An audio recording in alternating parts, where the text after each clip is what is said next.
Assalamualaikum warahmatullahi wabarakatuh.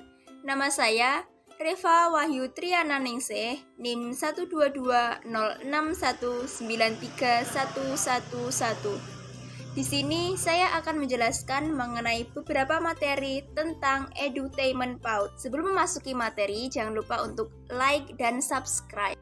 Pada materi yang pertama, kita akan membahas mengenai pengertian edutainment. Apa sih edutainment itu? Jadi, kata edutainment berasal dari dua kata. Yang pertama yaitu education, yang berarti pendidikan. Dan yang kedua yaitu entertainment, yang berarti hiburan. Jadi, edutainment merupakan sebuah metode pembelajaran yang dilakukan secara menyenangkan dengan tujuan untuk memberikan pembelajaran kepada anak didik agar bisa belajar dengan menyenangkan, tidak membosankan, dan juga tanpa paksaan. Pembelajaran edutainment bisa dilakukan secara indoor maupun outdoor. Ada beberapa prinsip pembelajaran edutainment yang harus kita ketahui.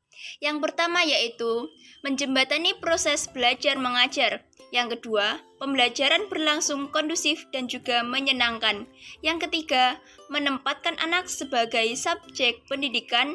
Dan yang keempat yaitu pembelajaran lebih humanis. Konsep pembelajaran edutainment menciptakan suasana pembelajaran di mana anak didik dibuat senyaman mungkin dan senang mengikuti pembelajaran.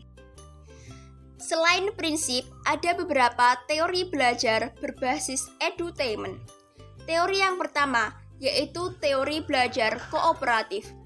Teori ini dilakukan secara berkelompok. Teori yang kedua yaitu teori otak triun.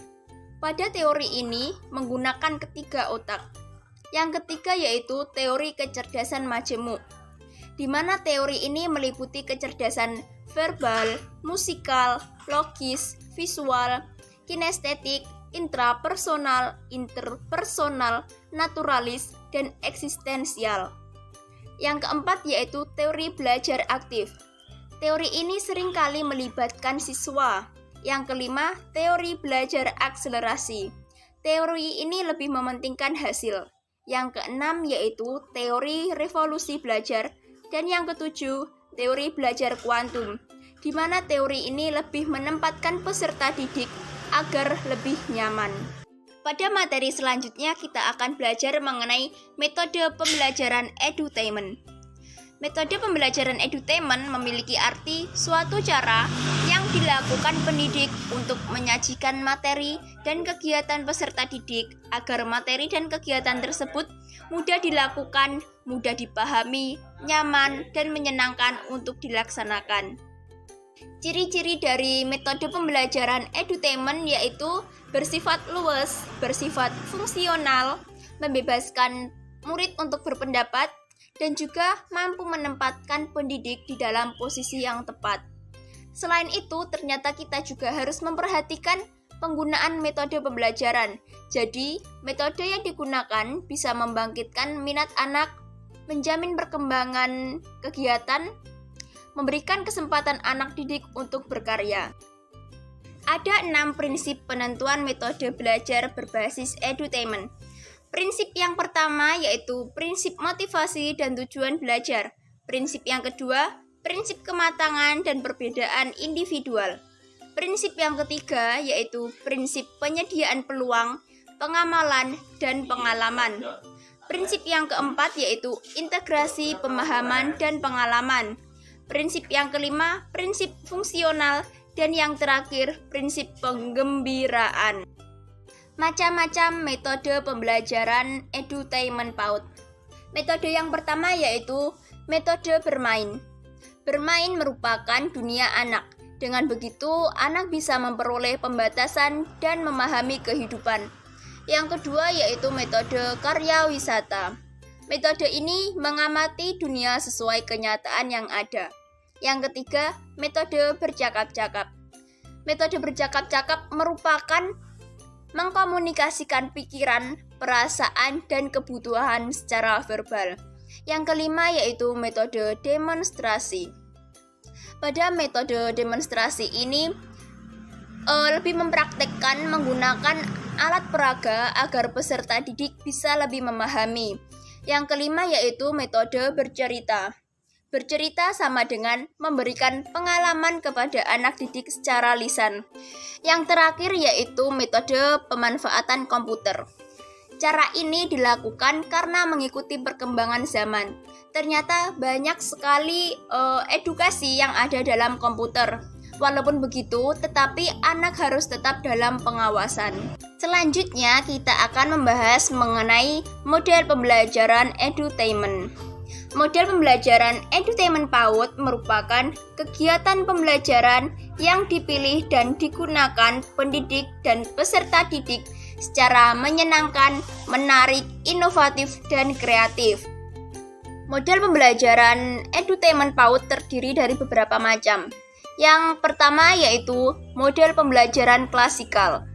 Merupakan pola pembelajaran yang dilakukan pada satu waktu, satu kegiatan, dan dilakukan secara bersama-sama.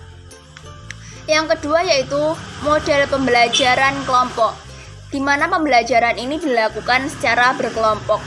Yang ketiga yaitu model pembelajaran area, merupakan model pembelajaran di mana anak diberi kesempatan untuk memilih dan melakukan kegiatan sendiri. Yang keempat yaitu model pembelajaran BCCT, adalah model pembelajaran yang dilakukan dalam circle time dan sentra bermain. Sekarang kita akan membahas mengenai strategi pembelajaran edutainment. Jadi, strategi pembelajaran edutainment merupakan kegiatan pembelajaran yang dilakukan untuk mencapai tujuan pembelajaran yang efisien dan efektif. Ada beberapa hal yang harus diperhatikan agar pembelajaran bisa berjalan dengan maksimal. Yang pertama yaitu menciptakan lingkungan belajar yang aman, nyaman, dan tanpa stres. Yang kedua, menjamin pembelajaran berjalan secara relevan. Yang ketiga, melibatkan semua indera dan pikiran. Yang keempat, menantang otak berpikir lebih jauh.